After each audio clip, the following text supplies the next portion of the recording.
Baruch atah Adonai Eloheinu melech haolam shehakol nihiyeh b'dvarai. Amen. Okay, good morning to everybody. Thank you for joining us. We jump back into a brand new week of our learning and journeying through Sefer Likutei Moharan b'siyata d'shmaya b'chazdei Hashem. First of all, I wanted to wish a tremendous mazel tov to our dear Chaver Eli Hadari on his engagement. B'siyata d'shmaya, an incredible simcha, and the schus of the learning that all of us have done together. As just Hashem, they should be zeicha to build a bayis neman v'Yisrael, which of course means a bayis that's filled with emunah, bayis neman. Right? It should build a house that's a vessel for maso matan be'emunah, eating be'emunah, every other kind of activity be'emunah. And today's class is also generously sponsored by Zev Klein, lilui nishmas, his parents Revka Bryndel Bas, Tzvi Simcha, and Ya'akov ben Yeshעיהו, also dedicated anonymously, and lilui nishmas, Nathaniel ben Reuven and Yehuda Leib ben Shmuel. All the neshamas should have an aliyah in the schus of our learning together. Okay, so be'ezras Hashem, we jump back into Torah Chof Gimmel, and we are currently holding on the bottom of Daf Lamed Hey, toward the bottom, Ois Beis. Okay, and we'll start from the beginning of Ois Beis because we only got through the first bit of it, because it opens up a little bit of a different topic, and let's go back to the beginning. Okay, so we had been speaking about, from the beginning of the lesson, the concept of Parnasa, and the concept of Parnasa and Maso Matan, like I just mentioned, Be'emuna, where not only is the Maso Matan done faithfully and in good faith and properly, but that the Maso Matan is Be'emuna. It's in the context of our Emuna, so that finances, which are for the purpose of supporting a person's lifestyle, alter, right, depending on the person's concept of lifestyle, right? So the person's lifestyle depends on what they think about life. So in as much as a person is plugged into Emunah, Memela, their lifestyle is different, and their parnasa is different. Just speaking to somebody, Sweet Jew, the other day, who's thinking about keeping kashrus in a deeper way.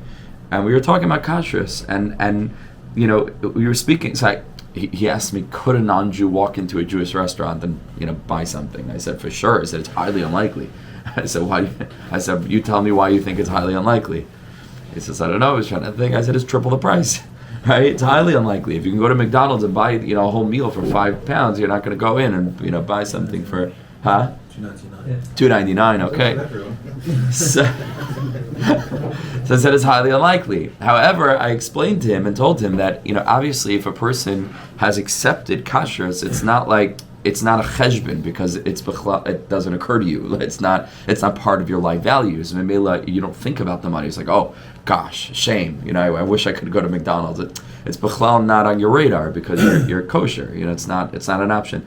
So a person's whole experience of life, or their lifestyle, depends on life, and memela, money is factored into it vis-a-vis their general lifestyle. Their general lifestyle. So I was going through my books yesterday because I'm, as Hashem, putting together a curriculum, really bringing together the core principles. B'siyata d'shmaya, it's a big project that I've been working on. And I noticed a quote in the second volume of From My Heart to Yours, which is by the editor now in production. One of the tzaddikim said, you know, if a person would pay you $1 million not to put on tefillin today, right? Okay, so that would be a little bit of a challenge maybe for some, but scale it up. Eating on Yom Kippur, let's say not eating cheesecake, no, I'm kidding. Not keeping Shabbos, something like this. It's not optional. It doesn't matter the money, because it's my life at stake, right?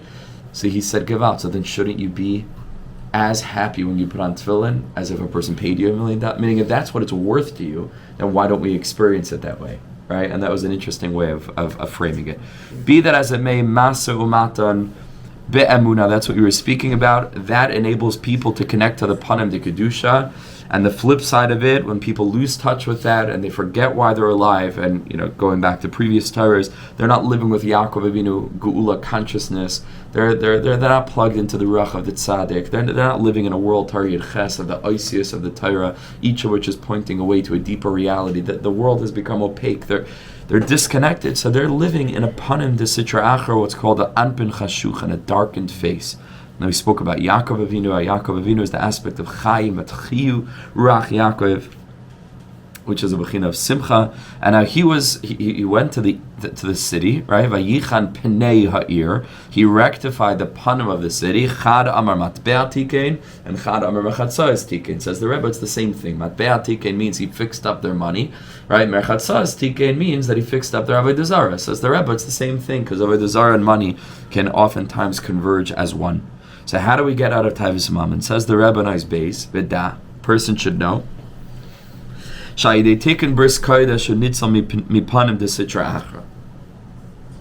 a person is rectifying their bris kodesh on every bechina, right? Because it's a huge spectrum of various little, very nuanced, small inflection points, right? As a person moves across the spectrum of the journey of shemiras habris, from shemiras habris mamish, pekam einayim, pekam habris, to more subtle levels and layers, even within one's relationship. Even if a person is not going to look at something explicit, if a person is going to stay away from going to certain sites that aren't explicit but are still not sneers. How is a person on the street? How is a person, etc. That kind of thing, right? So there are layers and layers and levels and levels and levels.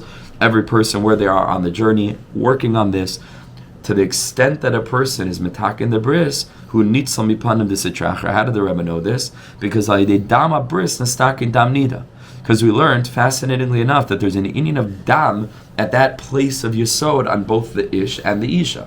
Right? In the bechin of the isha, it has to do with lifelessness, because as the cycle reaches that point where the eggs can no longer be fertilized, that becomes dam nida, and there's a tumah there as a result, just like tumas mace, right? But on a much lower level, there's a bechina of tumah, and the inyan of the male, like we said last time, is that there's no concept of misa, because he's constantly capable, right, of producing in that way. But there's dam there as well. The dam bris counteracts the dam nida. We said dam nida is the bechina of, it was a pasuk that we used, on the previous page. Dam nida is connected to the concept of avodah zarah. Memela dam bris, which is tikkun habris, is able to rectify dam nida, which is taivas mammon. Kamashikosav gam b'dam brisech ayidei bris shilachti asirayich mibar. Says the Rebbe, what is this pasuk in Zechariah referring to? Taking those who are imprisoned out of the bar. We said this is also reminiscent of Yosef tzaddik, that Yosef's whole thing was that he was a shomer habris. But how do you get out of the bar? What is the bar? Says the Rebbe, bar dat chal. The bar is sitra, is mara shchayra, is the dark side, right? Is tchal, is the spleen. That's the place in the body that emits the black bile, right? Which is responsible for a person's dark emotions. The concept of sadness that's connected to a person who is involved in, like they call it the rat race, right? A person who's stuck in that kind of culture, right? So how do you get shilachti asirayich mi bar? How do you get out of that bar? Which in the Zohar Kadosh again is referring to Marash Chayra, and the answer is the first part of that pasuk. Gam bedam brisech shilachti asirach mibar. When there's dam bris, then a person is saved from dam nida, right? And they're out of that experience. Which, by the way, if you think of it also in a certain sense, once you're talking about male and female, so then female, or we shouldn't say female, but feminine, more generally speaking, is the concept of mikabel, right? And the masculine is the concept of giving. Right, and so in a certain sense, a lot of the self-help books, speak about shifting from a scarcity mindset to an abundance, abundance mindset, something like that, right? Like shifting your whole energy from a person who's like scrounging and constantly looking to save every penny to open up, it's also related to the concept of like manifesting. If a person thinks very hard about, or dreaming or wanting or yearning for, and even in the Svarim HaKadoshim, because you should slave in other Svarim, you can open up channels like that, but it's shifting a person's mindset. So in a certain sense, the Dam Nida, being the feminine energy, is Mekaba, right? The Dam Bris is the aspect of the giver. And that's really what the shift is. Going back to what we mentioned at the beginning of the Shir, a lifestyle which is directly resultant from one's perspective on life. Are we here to take? Are we here to give? That's really what it comes down to at the core. Right? Are we here to take or are we here to give? If a person believes that they're in Olam Hazeh to take, it's Dam Nida. That's going to produce the Dam Nida. If a person believes that I'm in this world to take what HaKadosh Baruch Hu gives me, whatever that may be, however much, however little, and to give it back to Him, then it's the Bechin of Dam Bris. Right? Dam Bris, if you think of it, where did the Dam come from? Not the covering over of the capacity to bring life to the world, but the unveiling, the revealing, right, of that element, which is able then to serve as the ability to bring children into the world, right? It's the unveiling, it's the uncovering, and there's dam there, but that dam is misak and the dam nida, right? So more generally speaking, we're talking about two different concepts of life, and therefore parnasa will play into either one of those two things. Either a person's going to be in the taking mindset, right, and the aspect of taking, which is the concept of dam nida, or a person's going to shift into realizing we're in this world for something much, much, much different. It's not running around trying to make another pound every second. Do the ishtadlos, but then whatever it is that we are able to make, we use it for why it was given to us, right? To give it back to Hashem. Okay, so here we carry on. Says the Rebbe, Ki bris hi b'chinas melach, because the concept of a bris, covenant, is the aspect of melach, is the aspect of salt. Interesting thing, ma kesher. All right, what's the connection between bris and salt? So first of all, what is salt? Says the Rebbe, salt is hamamtik meriris v'itzavain haparnasa. Salt is that element that sweetens the bitterness and the black depression of parnasa, which is a person who's engaged with making parnasa with an anpin chashuchin, with a darkened face. How does the Rebbe know this? What does this mean? Because it's brought in the Zohar Kadosh, el mali milcha. If there wasn't salt, lay hava al meyachlu lemizbal merirusa. The world would not be able to handle the bitterness. There's a lot of bitterness in the world, and the Zohar says, if not for the concept of salt, which we're going to discuss in a minute, you wouldn't be able to handle the bitterness. V'zeu bris melach olam hu. Right? We know that I'll call. I think that's the net. Yeah. Or I'll tajbis, but I'll call karbancha takriv melach. Right? Whatever carbon you bring, you have to bring salt on it. Right? And the salt is called a bris melach olam hu. It's called an eternal covenant. So just textually, even not conceptually, right? If you just look at the pasuk, there you see the bechina of bris and melach, right? Because it's in the same pasuk. It's called a bris melach olam hu. But why is that the case? Why is that? So what is melach? So the Sfarim explain, and it's just true in life. It could even be the physics or I don't know what kind of study it is. Science books explain that salt is a preservative. Salt preserves the freshness of a thing. So if we take salt, not as like literal salt, but we lift the concept of preservation out of salt, so salt preserves taste, salt preserves texture, salt preserves the quality of the food. We lift that concept of preservation out of the actual physical element of salt, and we hold it up as a concept.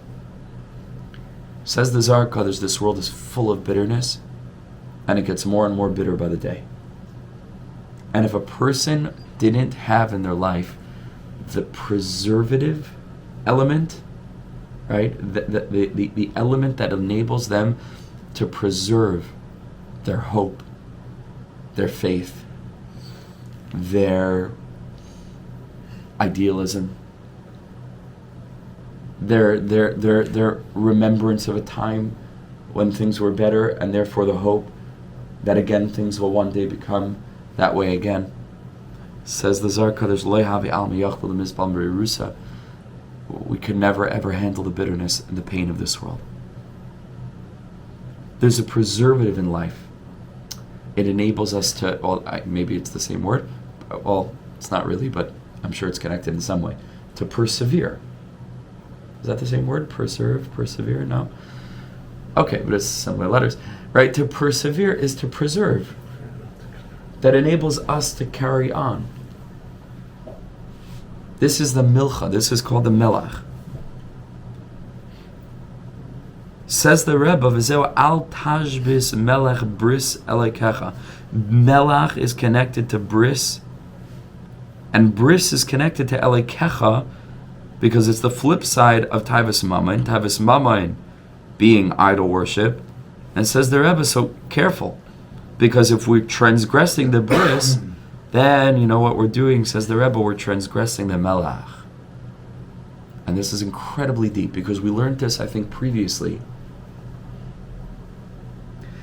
That the reason why this area of human functionality, which is extraordinarily normal and common, especially younger people, then people fall into it and then they can't stop and then they're stuck in it.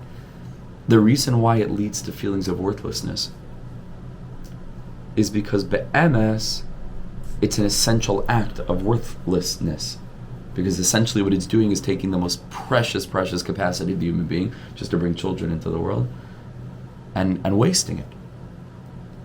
So Mamela, that reflects within the person a feeling of terrible waste. Right? Meaning it is almost a subliminal, subconscious expression of a person's feeling that they don't really matter. And this is usually the action which is most easily justifiable in a person's mind by saying, well, who is it hurting? Who is it impacting? This person's alone, it's done in private, nobody knows. And they say, what's the big deal? The whole inyan is an inyan of waste, every part of it. And that's why post, right, the feeling of shame and the feeling of worthlessness and is incredibly deep, particularly around this concept of pagam habris.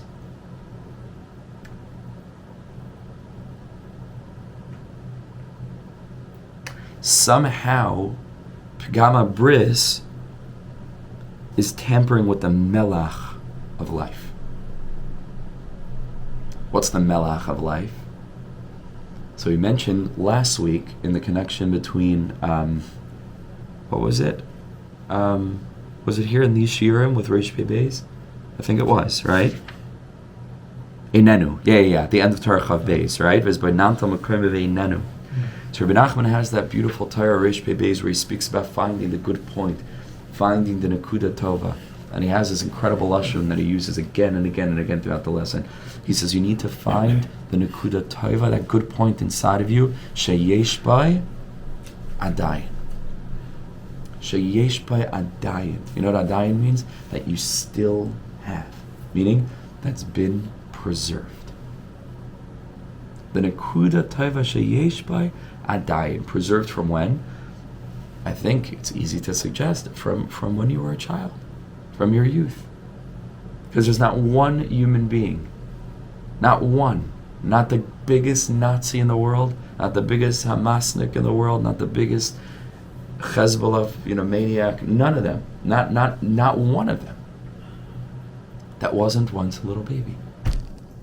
Before education, before conditioning, before hatred, before waking up to certain realities in the world and acting, in accordance with different factors, not one of them. And that means that each and every individual, in as much as they can find it, has within themselves a Nekudah Tovah sheyesh bai adayin. But what enables that Nekudah Tovah to stay lichtig, right? That I should be able to find it. The answer is the melach, that preservative element. And unfortunately, sadly, the more that a person is entrenched in pagam habris, which is, like we said, a huge challenge in our generation, to that extent, they're not covering over the Nekudah Tovah, sheyesh bai adayin. And that element that's supposed to preserve their hope for a more productive world, right? For a world where things matter more, for a world full of meaning, for a world, it gets lost. And people sink further and further into despair. They sink further and further into feelings of hopelessness for themselves, and therefore it impacts their worldview.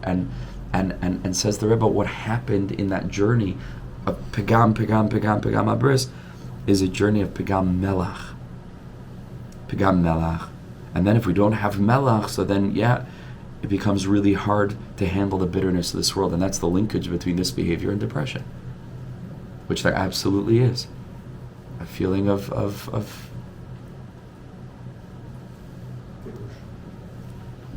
the innocence is lost. The innocence is lost. It's not for nothing that part and parcel of that experience, you'll forgive me, but part and parcel of that experience is the concept of unclothed, right? Meaning there's an aspect of where all of our imagination-oriented emunah, which we learned about with the Chevra Beis Gavriel before Hanukkah, all of the layers that with our heart and mind we can put on the world to interpret the world as a meaningful place. When a person's engaged in this inyan of Pagam Habris, it's the stripping away of all of those layers, and it reveals the basest element, the most animalistic, right, of all elements of human functionality, which could also be the pinnacle of the most sneeze, of the most elevated, intimate, productive, etc., and it reveals the hepech of that, because zelu umazeh, and in that place it becomes very, very difficult to look at the world as a place, that we think is worth saving, even, or is impossible to save, because, once a person has seen that, so then, and that's why there's a certain trauma, which we have to be very, very careful about it. Young children. You might not think, they're too young, they're not in this inyan, you don't know. Every device needs to have an impenetrable filter. It is absolutely non-negotiable. It doesn't matter. I'm not talking about just for the parents also. But little kids, it sounds crazy, 5, 6, 7, once they learn how to type, and they type the wrong thing, their entire childhood could be absolutely destroyed in 30 seconds. Not their ability to preserve the childhood can be gone, and psychologists consider it a trauma, an actual trauma, because trauma just means there's an experience that's happening that's beyond the mind's ability to handle. Something breaks. There's a fight or flight mode at a very, very primordial stage of the development of the brain, and that's a fracture that is not easily mended. It's built into the hard wiring of the brain when kids are exposed to material well beyond. And that's happening today. It's like an epidemic. And parents are totally oblivious to it. Schools are totally oblivious to it. It's a pachad. Because, the biggest pachad is, my home I could control, let's say if I'm a half-conscious parent. But I don't know what my kid is doing at somebody else's house. I don't know that their devices are controlled. I don't know what's going on there. It's a pachad noira. We as a community need to take care of this problem. We need to, because I'm telling you it's happening. Young kids, 6, 7, imagine that, because it's 2 clicks away. There's the computer is not discerning. 2 clicks, looks interesting, young kid, doesn't know what he's looking at. Gone, destroyed. Pachad noira. So, assuming that there still was some level of innocence, there's an inyan of melach olam. Can a person preserve their childlike vision? Can a person preserve their v'secha zena einenu, that I actually, my eyes are still clean enough to hope that b'shuv chalitzi and barachim, or have I become so sardonic and sarcastic and cynical as a result of this that Pagam Habris has led to a Pagam HaMelach? And I don't see it. I don't see how this world can be fixed, because I've torn away all of the garments, right? You understand, in its literal sense here, Pagam Habris, and metaphorically with regard to the world, and all I see is ugliness. All I see is bitterness. This is Bris Melach Olam. Says the Rebbe, V'zeu al tashbiz melach bris elikecha. Know the consequences. Understand the consequences. We tamper with the bris, we tamper with melach, and you know what's next? Elikecha. You tamper with God.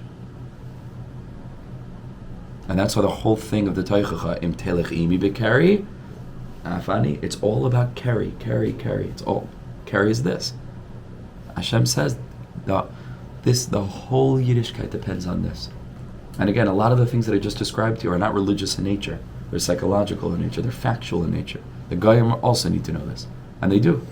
They have a website, Fight the New Drug. There are a number of different movements among not even Christian per se, secular Goyim. They recognize there's an illness here. It's destroying our men. The men more than the women. It's destroying our men. We're stealing all of our life force. It's stealing our confidence and our hope. Elekecha daika, says the Rebbe,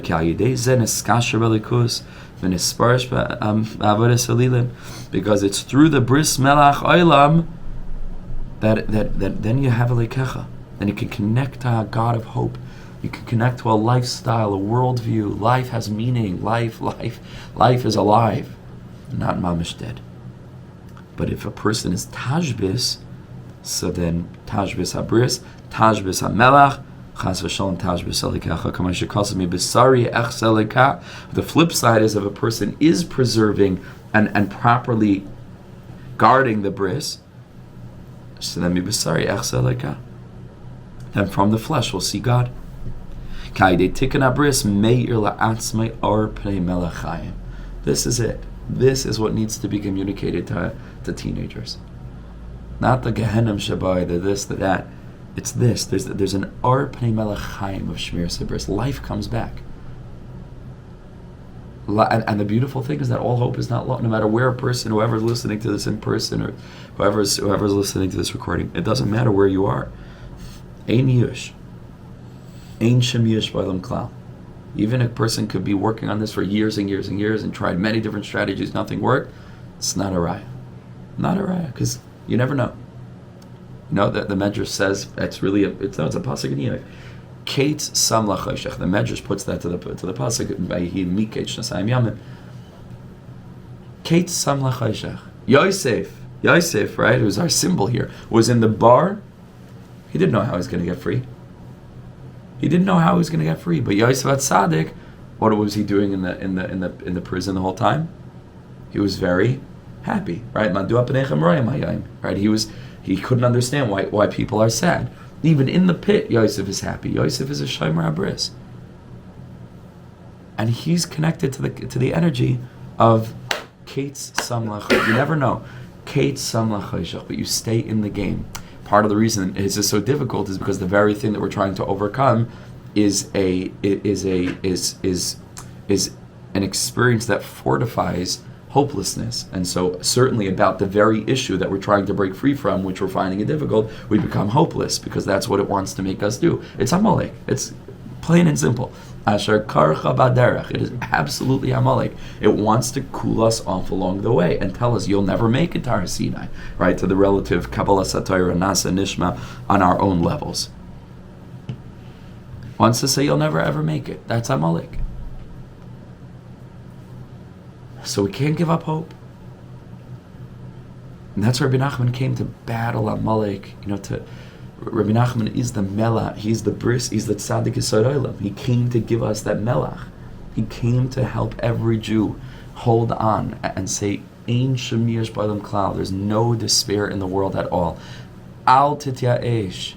Kein yush is garnish vorhanden. There's no yush in existence. It doesn't exist. You can't give up because you never ever know. You never know what's next.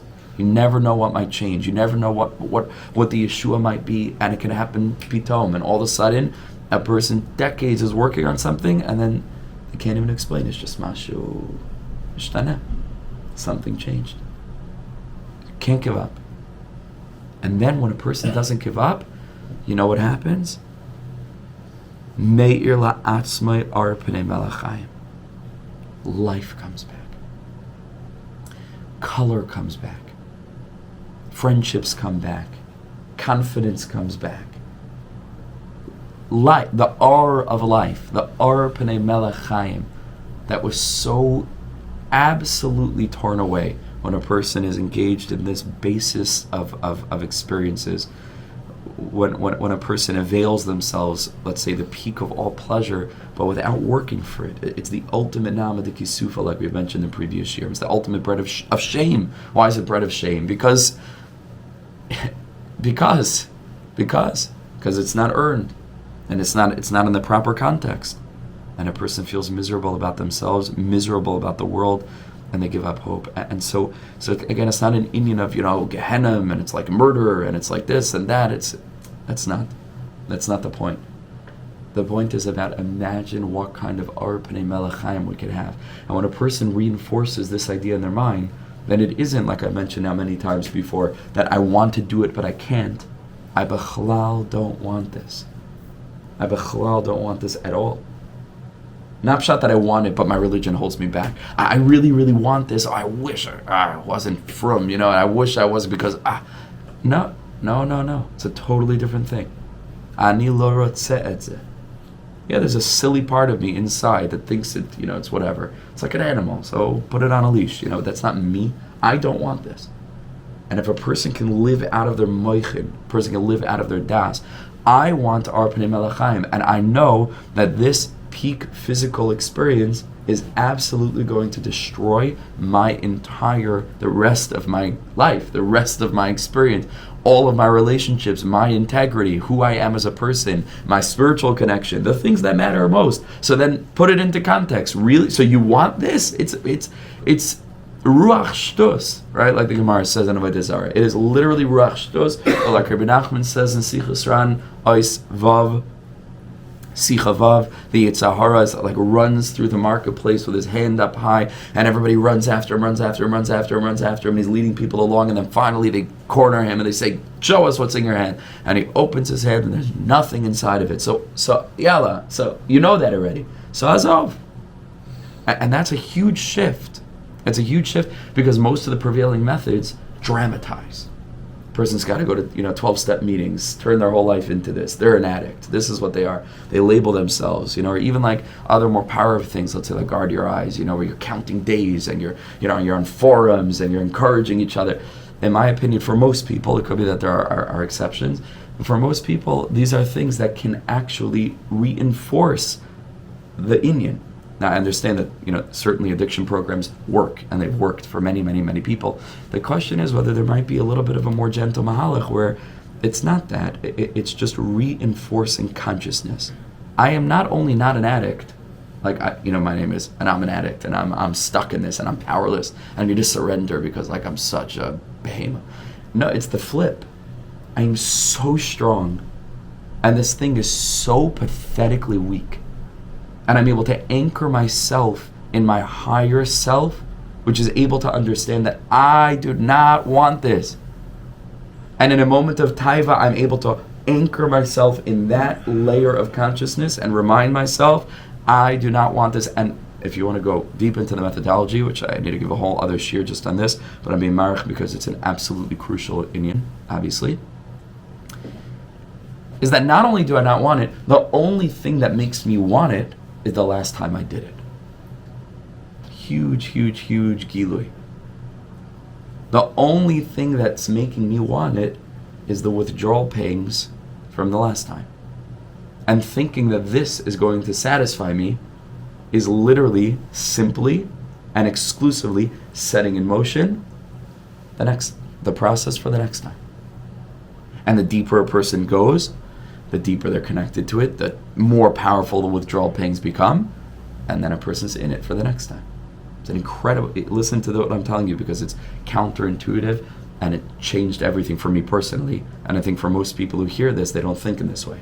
So you think, ma kesher, now I want it, you do it, and carry on. No. So it turns out that what's actually necessary when a person feels a taiva, if they want to break out, is all you need to do is not do it. And then to the extent that a person withholds, but not withholds from a white knuckling perspective, where a person's centered in Daas and is able to anchor their consciousness in this, that I do not want this thing. I don't want it. It's not a thing I want. I don't want it. But ar pnei melech chaim, this is what I want. Neir la'atzmei ar pnei melech chaim. I want to live I want melach. I want contact with my inner child. I want to live with youth and hope and life and joy. This is what I want. So then with time, usually about 3-4 weeks, a person pushes past the first, first couple of weeks is difficult, and that requires a bit of pushing, but not pushing from the standpoint of because you're conscious now, so you're awake. You contextual. You understand these feelings. You know why you're experiencing them because you know the process, and that's it. And you're free. Yeah. Bidiyuk. It's Gemara in Sukkah. Bidiyuk. This is exactly the approach of Chazal. Eiver katan yesh b'adam. The more that a person starves it, the more it's satisfied. The more a person's satisfied, so the more it starves. Now, the reason why most people don't appreciate and apply this Ma'amer Chazal is because when in the first few weeks they don't see that that's the case, then they say, Stam et shtuyot. Then they feed it. But what they need to realize is that that's normal. Psychologically, it is normal for those first couple of weeks to be extremely difficult, and then it gets easier and easier and easier and easier until it's not a thing anymore. And I know that sounds shocking, especially if people have been stuck in this for a long time, but it is true. And this is also, if you want another Ma'amer Chazal, I can list you tons now because it's really, I believe it's Chazal's approach. Mitzvah gereres mitzvah, and Avera is gereres Avera. Meaning the transgression of one Avera, Mimela already sets in motion for the next one. And it will never ever stop. It will never stop. Because the person thinks, no, this last one, shtus, right? Because the only reason that a person wanted to do this last one is because of the last one. And this is how it goes. And so what's necessary to stop, and I know it sounds very simplistic and counterintuitive, but trust me, is just stop. Stopping, anchored in a higher level of awareness, a contextualization of how this process works, and a really deep reinforcing in a person's heart and mind that I actually never wanted this in the first place. I've come to rely on it, but I hate it. It's doing far, far, far less for me than I think it's doing for me. It's actually destroying my life, and it isn't helping me. Then it's a cup of bleach. It's drinking a cup of bleach. And if it's a cup of bleach, then I don't need forums, encouraging me not to drink bleach. It's bleach. I don't drink bleach. I don't need to count days. I can see what a streak I have for not drinking bleach, because humans shouldn't drink bleach. It's a normal thing not to drink bleach. There's no, we don't have to pat ourselves on the back and feel like a big tzaddik because I didn't drink bleach. It's absolute bleach. It's poison. So it requires a person waking up to that. So habris meir la'atzmi or pnei melachai. So this is pshat in the Gemara in Ksubis, where the Gemara in Ksubis says Daf Samach Vav Amud Beis Melach Mamayin Chaser. So the Gemara has this beautiful formulation to say, if you want to preserve your money, what should you do with it? Chaser, give lots of tzedakah. That's what the Gemara means, right? Melach Mamayin. If you want to preserve a person's money, try to give tzedakah if you can. Chaser. But says the Rebbe, you can also read these words not in the way that Chazal intended to read them, in a much more simple way, that how is melach chaser in a person's life? Melach chaser, the answer is mamon. Melach, a person's excitement for life and the preservative of their innocence and of their youth and of their light and of their hope and etc. Mamon chaser. Mammon will take away your melach, because bris will take away your melach, and these two things are connected. Sefer Yomi. Yeah. So you've got the malachim with the ches, which are the sailors. Mm-hmm. And they throw the avodah zorahs overboard into the Yam of Tovah, because again, once Yomi shows them who the true God is. That's the melach, is the malach. As in yes. Beautiful. Yeah. And sailors, the word salary comes from the word salt. Huh. Maybe sailor is also connected. They used to pay them in salt. Fascinating. Wow. It's crazy how interrelated it is. Probably, at least in English, but probably in other languages. Someone who's worth their salt. It's the whole. That's interesting. Yes. Chuck away that whole Geulah. Beautiful. Okay, so this is it. Melach mammon chas aydem melach nismait etzlet havis mammon. And like we said last week, it begins with habris, and then it goes in. It starts to affect other areas of life. We said that the disease is spreading. Okay, Ois Gimmel. V'zeu vayigarish mipanecha oyev, and this is what it means. Vayigarish mipanecha oyev, and the enemy will be pushed away from before you, will be banished. Says the Rebbe, mipanecha de kedusha. Mipanecha, right? Because the whole thing is we're looking for words, for psukim that have the word panim in it. Panim de kedusha, panim de sitrachra. Mipanecha de kedusha. We have to get away the enemy from our panim, because the enemy is affecting our panim, and the enemy is affecting our panim. And the pasuk continues or ends by Yomer hashmed, and we will declare hashmed, they're destroyed. Lashon shmad, lashon avodah zara. That's what shmad is, right? A time when they're forcing Klal Yisrael into avodah zara, hainu taivas mammon. So vayigarish mipanecha oyev, if you want to get the enemy away from our panim, which is our panim de kedusha, which is tikkun, habris, which is maso matan ve'emunah. So vayomer hashmed, where are you going to find the enemy? Shmad taivas mammon avodah zara. Ki kol Yisrael nekroim tzaddikim al shem habris. Every yid is a big tzaddik, right? Every yid is called a tzaddik. Ki kol Yisrael nekroim tzaddikim. Every yid has a bris. You're already a tzaddik. How much a person's being shemiras bris? That's a lifelong struggle. And every person, like I said, it's an infinite ladder, deeper and deeper levels. Every person where they're at is exactly where they're supposed to be. There's no shame about it. Wherever a person is, apparently that's where Hashem needs them to do their work now. But they're already called a tzaddik because we have a bris. Ubeshvilza, therefore, when a person is working on banishing that oyev, that enemy, who's an enemy to their face of holiness, which a person gets when they're doing masa matan ve'emunah, which is tikkun habris, they're able to cast the enemy, so to speak, into panim de sitra achra, hainu hashmed, and that pushes them to destruction. Nimtzat emerges kol tzaddik v'tzaddik, every single righteous person, which apparently on some level is every Jew. Kisha HaKadosh Baruch Hu writes aligarish oivav shalat tzaddik, when Hashem wants to get rid of those who are opposing the tzaddik, who are the enemy, who mapalas ha'oyev b'taivas mammon. Hashem causes the enemy of the tzaddik to fall in to taivas mammon. Ki tzaddik hu bris olam. Because the tzaddik is the bris, is called the covenant of the world, right? He's tzaddik is yisoid olam. That's the bris of the olam. So, and this is incredibly deep. If a person isn't connected to the tzaddik, they don't have melech. Because even, listen to this carefully, even if a person is not being shomer their bris, if they're connected to the tzaddik, it's as if, in a certain sense, the tzaddik is their shemiras habris, because they are just one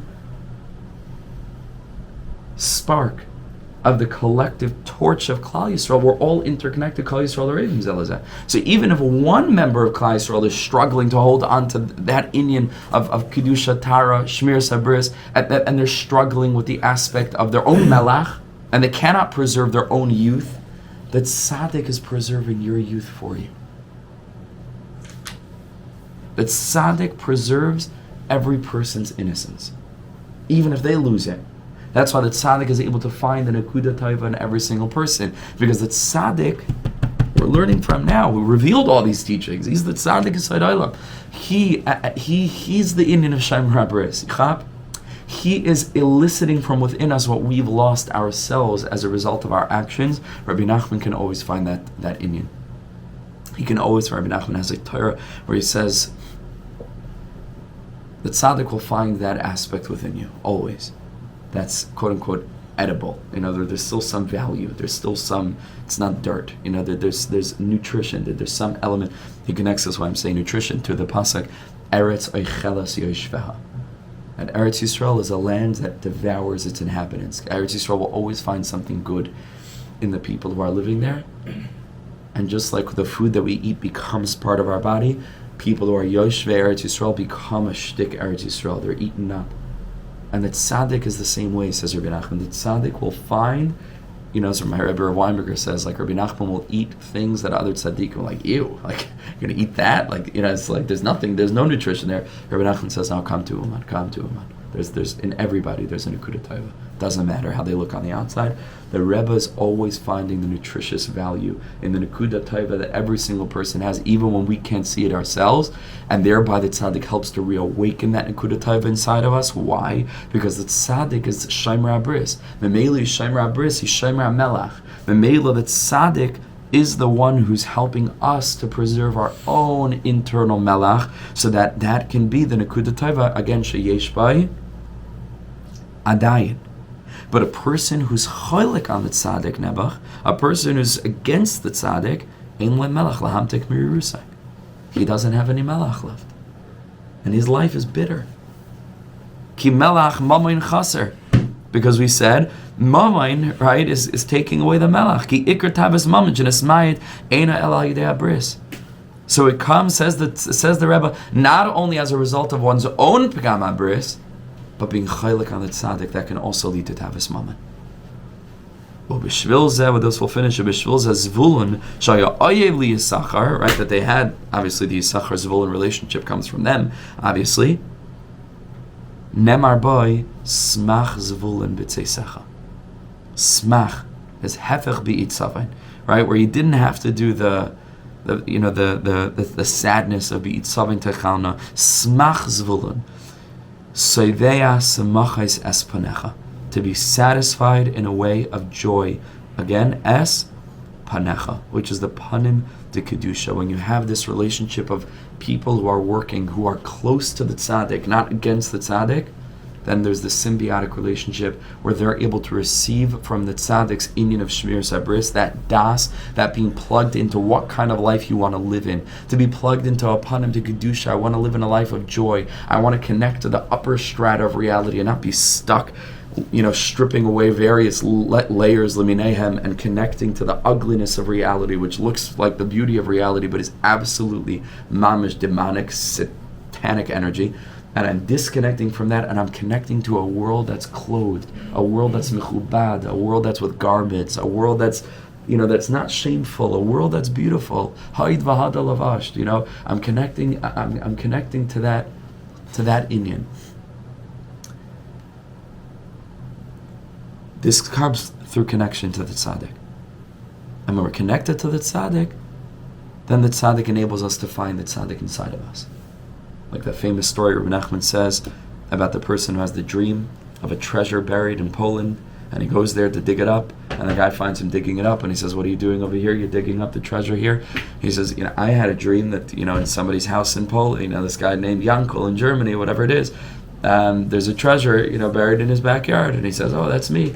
And he goes home, and he digs up the treasure, and he finds it there. Rebbe Nachman says that's what the tzaddik is.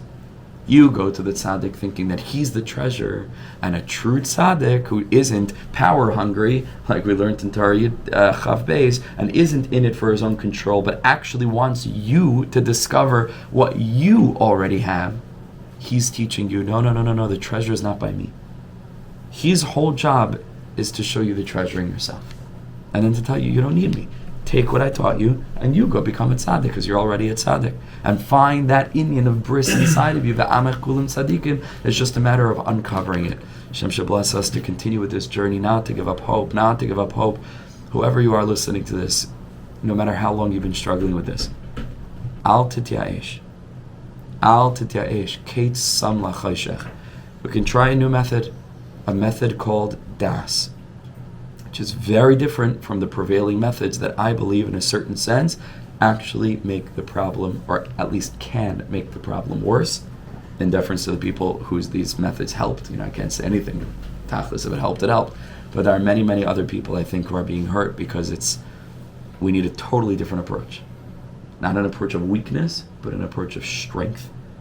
Approach of seeing the Satan for what it is, Again, I have references to this throughout the whole Torah, Nevi'im, Ksuvim, and Chazal.